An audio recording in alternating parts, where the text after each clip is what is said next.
దీర్ఘశాంతము చూపుతూ ఉన్నాడు.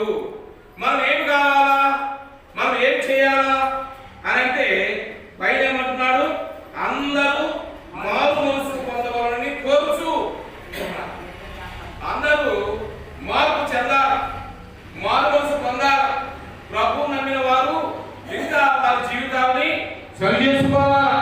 ప్రభుని నమ్మవలసిన వారు ప్రభుని నమ్మాల, రక్షించబడాలా, వారు సంఘంలో చేర్చబడాలా.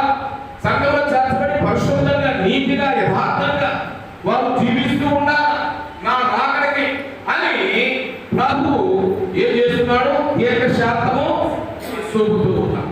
మనకన్నా చూపుతూ ఉన్నాడు. మనం ఇంకా సరి చేసుకోవాలని, మనం సరికావాలని ఆయన ఈ రాకడ ఆలస్యం చేస్తూ ఉన్నాడు అనేది